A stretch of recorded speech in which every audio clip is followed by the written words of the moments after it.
नमस्कार मित्रांनो, घरोघरी मातीच्या चुली या मालिकेच्या आजच्या भागात आपल्याला असं बघायला मिळतंय. ऐश्वर्या घाबरतच आपल्या खोलीत येते आणि खोलीचा दरवाजा लावून घेते. ऐश्वर्याला आठवते की मागाशी ऋषिकेशने आपल्याला कोंडलं होतं. कारमध्ये कोंडून नंतर बाहेर आल्यावरती धमकी दिली होती. ऐश्वर्या म्हणते मागाशी त्या ऋषिकेशने जे काही केलं त्यावरून त्याला आता हलक्यात घेऊन चालणार नाही.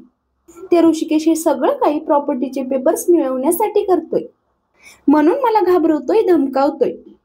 आणि चुकून जरी जानकी ऋषिकेशने माझ्या रूमची झडती घेतली आणि त्यांना पेपर सापडले तर ही सगळी प्रॉपर्टी, घर, सगळं काही माझ्या हातून जाईल. नाही नाही, मी असं काहीच होऊ देणार नाही. आता हे पेपर्स मी माझ्या जीवापेक्षा जास्त जपेन. आता हे पेपर्स मी अशा ठिकाणी ठेवेन की हे पेपर्स कधीच कुणालाच सापडणार नाही. ऐश्वर्या पेपर्स कुठे ठेवायचे याचा विचार करते. तर इकडे सुमित्रा सारंगचा फोटो घेऊन रडत बसलेली असते. जानकी सुमित्राला रडताना बघते आणि तिला खूप वाईट वाटतं. सुमित्रा जानकीला बघते आणि तिला म्हणते, जानकी अगं, हा सारंगचा फोटो बघ ना, किती हसरा बोलका आहे. असं वाटतं की सारंग आत्ता येईल आणि माझ्याशी बोलेल. जानकी म्हणते, हो आई, तसंच होईल. सारंग भाऊजी लवकरच तुमच्याकडे येतील, तुमच्याशी बोलतील. सुमित्रा ओरडते आणि सुमित्रा म्हणते, जानकी काय बोलतेस तू? तुला तरी कळतंय का? अगं, एकदा जगातून गेलेला माणूस पुन्हा येत नाही परत. माझी अशी समजूत घालू नकोस तू. जानकीला वाटतं की सुमित्राला सगळं काही सांगावं. जानकी सुमित्राला सगळं सांगण्याचा प्रयत्न सुद्धा करते. जानकी म्हणते, आई, मला तुम्हाला काहीतरी सांगायचे. तेवढ्या तिथे आजी येतात. आजी विचारतात, काय सांगायचंय तुला आणि तू काय करतेस इथे? सुमित्राशी अजिबात तू काही बोलायचं नाहीयेस. जानकी म्हणते, मी आईंना विचारायला आले होते. त्यांना काय हवंय नकोय ते बघायला आले होते. आजी म्हणतात, तिला फक्त शांतता हवीये, बाकी काहीच नकोय. चल, जा तू इथून आता. मी बघते माझ्या मुलीला काय हवंय नकोय ते. जा तू. जानकी निघून जाते. सुमित्रा रडत असते आणि आजी तिला समजावत असतात. आजी सुमित्राची समजूत काढतात आणि आता ऐश्वर्याला जास्त जपायला पाहिजे हे सांगतात. सुमित्रा म्हणते, आई, अगं, मला ऐश्वर्याला खुश ठेवायचे, पण मी कशी खुश राहू त्या आधी? अगं, मला काहीच कळत नाहीये, मी काय करू, कसं वागू? आजी म्हणतात, हे बघ, गणपतीचा सण आलाय. आता तो सण उत्साहात साजरा कर. तुला आठवतंय ना, सारंगला सण किती आवडायचे. तो सगळे सण उत्सव साजरा करायचा. म्हणून आता येणाऱ्या बाळासाठी आपण सगळे सण उत्साहात साजरा करू. सुमित्रा म्हणते, हो आई, बरोबर आहे तुझं. आजी म्हणतात, मग आता जा, डोळे पुस आणि बाहेर जा. बाहेर सगळ्यांना सांग, गणपतीचा सण आपण दणक्यात साजरा करायचा. नानांनी सगळं काही बोलणं ऐकलेलं असतं. नाना म्हणतात, सासूबाई, अहो, हे काय बडबडताय तुम्ही? अहो, सारंग गेलाय आणि तुम्ही गणपतीचा उत्सव साजरा करायला सांगताय. सुमित्रा म्हणते, अहो, जरा विचार करा, ऐश्वर्या प्रेग्नेंट आहे. तिच्यावरती चांगले विचार पडले पाहिजे आणि आपण वडीलधारी म्हणून पुढाकार घेतला पाहिजे ना. आपल्याला सारंगसाठी, त्याच्या चांगल्या आठवणींसाठी हे सगळं करायलाच हवं. आणि असं हे सगळं काही केलं तर आपल्या सगळ्यांना वाटेल सारंग आपल्या सोबतच आहे आणि घरात जरा चांगलं वातावरणही निर्माण होईल. आणि सण साजरा केला तर सारंगच्या आत्म्याला शांती मिळेल. जसं सारंग करायचं तसं हा सण आपण उत्सवात साजरा करूया. नानांना सुमित्राचं वागणं बोलणं काही पटत नाही. नाना तिथून निघून जातात. तर इकडे ऐश्वर्या प्रॉपर्टीचे पेपर्स घेऊन स्टोर रूम मध्ये येते आणि ती फाईल लपवून ठेवते. ऐश्वर्या म्हणते, आता ऋषिकेशला ती फाईल कधीच सापडणार नाही. तेवढ्या तिथे आजी येतात. ऐश्वर्या आजींना बघते आणि खूप घाबरते. आजी म्हणतात, काय ग, काय झालं घाबरायला? एवढी का घाबरलीस तू? आणि कुणाशी बोलत होतीस तू? आणि कुणाशी बोलत होतीस तू? ऐश्वर्या म्हणते, उंदरांशी. आजी म्हणतात, विनोद करतेस का? जाऊ देत, मला एक सांग, एवढ्या रात्री तू या स्टोर रूम मध्ये काय करत होतीस?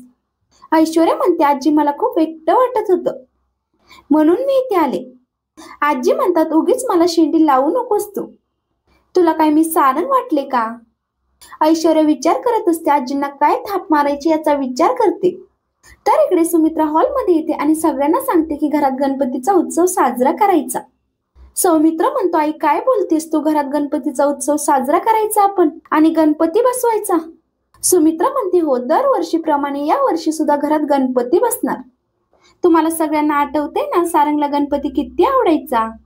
नाना म्हणतात, अगं सुमित्रा, अगं गणपती घरामध्ये आणला की तुला सारखी सारंगची आठवण येणार आणि मग तू रडत राहणार. मला तू रडलेली नकोय. सुमित्रा डोळे पुसते आणि म्हणते, हे बघा मी नाही रडणार, पण आपण गणपती बसवायचा घरामध्ये. सौमित्राला हे काही आवडत नाही. जानकी अवंतिका सौमित्र यांना इशारा करते आणि शांत राहायला सांगते. तर इकडे ऐश्वर्या आजींना खोटं नाटक सांगत असते. ऐश्वर्या म्हणते, इथे सारंग यायचे ना या खोलीमध्ये साफसफाई करायला. मला सारंगची आठवण आली म्हणून मी इथे आले. आजी म्हणतात, हो ग हो, आम्हाला सगळ्यांना सारंगची खूप आठवण येते. नानांचा चेहरा तर पार उतरलाय. सुमित्राचे तर रडून रडून हाल झालेत. अगं माझ्या गुंडूला या घराने पार गिळून टाकले. आजी बोलता बोलता रडायला लागतात. ऐश्वर्या म्हणते, आजी रडू नका तुम्ही, असं धीर सोडू नका. पण आजी मला एक गोष्ट खरी खरी सांगा, ऋषिकेश दादा कसे आहेत? म्हणजे ऋषिकेश दादा जे बोलतात ते करून दाखवतात का? आजी म्हणतात, हो तसाच आहे तो. पण का, काय झाले? तुला काय तो बोललाय का? ऐश्वर्या म्हणते, हो मला खूप बोललेत ते. आजी कोणालाच काही सांगू नका. जेव्हापासून सारंग गेलेत ना तेव्हापासून ऋषिकेश दादांनी मला धमकी दिलीये. आजी म्हणतात, तुला का धमकी देतोय तो? ऐश्वर्या म्हणते, आजी ऋषिकेश दादांना सारंगच्या वाटणीची प्रॉपर्टी हवी, त्यासाठी ते मला धमकावतायत. आजी म्हणतात, तो तुला असं बोलला का? त्याची हिंमत कशी झाली हे सगळं बोलायची? थांब, मी आता सुमित्रालाच सांगते. सुमित्रा त्याला वटणीवरती आणेल. आजी जात असतात. ऐश्वर्या म्हणते, आजी आता नका काही बोलू तुम्ही. आजी म्हणतात, नाही मी आत्ताच जाते आणि सुमित्राला सगळं काही सांगते. त्याला चांगलीच शिक्षा द्यायला सांगते. ही अडगळीची खोली साफ करायची शिक्षाच द्यायला सांगते. ऐश्वर्या एकदम पॅनिक होते. ऐश्वर्या म्हणते, नाही आजी, अहो अडगळीची खोली साफ करायला सांगू नका. मी आताच प्रॉपर्टीचे पेपर इथे लपवलेत.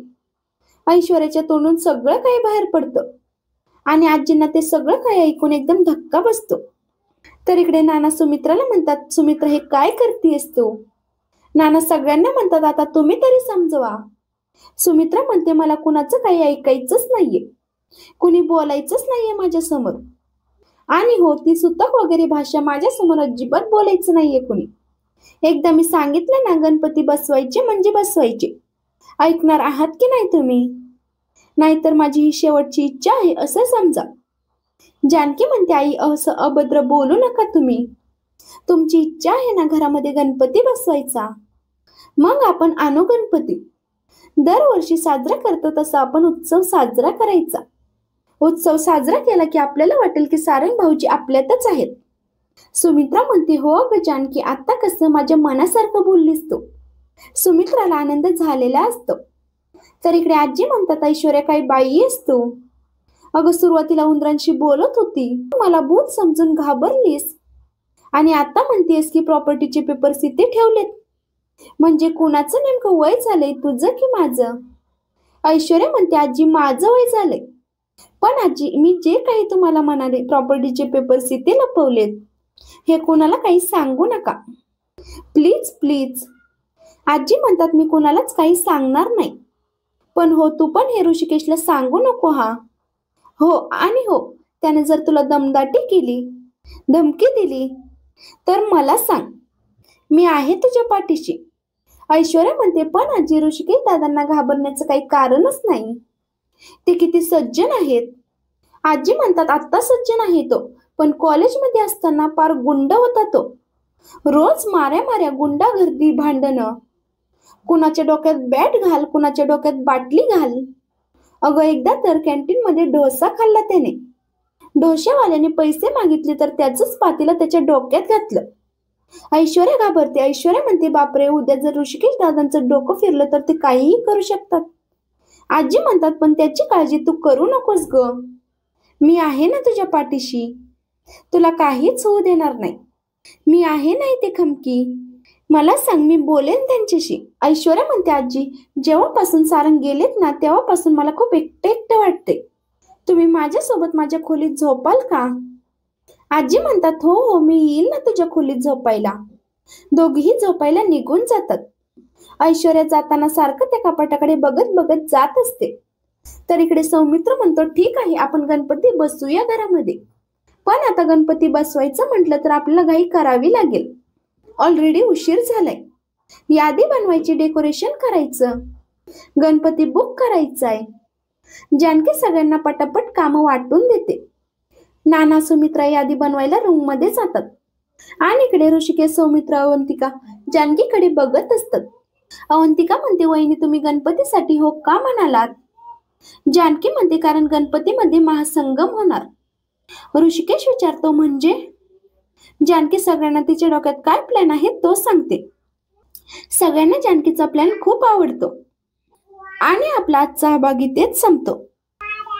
तर मालिकेच्या पुढील भागात आपल्याला असं बघायला मिळतंय, ऐश्वर्या अगं उठ आता, अगं खाली गणपतीची तयारी करतायत, जा उठ तू पण जरा हातभार लाव. ऐश्वर्या म्हणते, गणपती आत्ता? आजी म्हणतात हो. ऐश्वर्या खाली येते आणि ती आरडाओरडा सुरू करते. ऐश्वर्या म्हणते, या घरामध्ये गणपती साजरा करायचा नाही म्हणजे नाही. अरे आता सारंग गेलेला आहे, सारंग जिवंत नाही आणि तुम्ही काय गणपती साजरा करायचा म्हणताय? सुमित्रा म्हणते, ऐश्वर्या मला वाटलं होतं की आपण हे सगळं काही सारंगसाठी करतोय. जर तुला त्रास होणार असेल तर नको हे करायला. आपण डेकोरेशन साठी काही माणसं आलेली असतात आणि त्याच्यामध्ये सारंग सुद्धा वेश बदलून आलेला असतो. सारंगला वाटतं की संपलं सगळं, आता आपण आईला भेटू शकणार नाही. सारंग सगळ्यांना म्हणतो, झालं आता मी आईला भेटू शकणार नाही, शक्यच नाहीये. जानकी म्हणते, सगळं काही शक्य आहे, तुमची आणि आईची भेट ही होणारच आणि सगळं काही आपल्या प्लॅन नुसार होणार. असेच मालिकेचे पुढील अपडेट्स पाहण्यासाठी आपल्या चॅनलला नक्की सबस्क्राईब करा. धन्यवाद.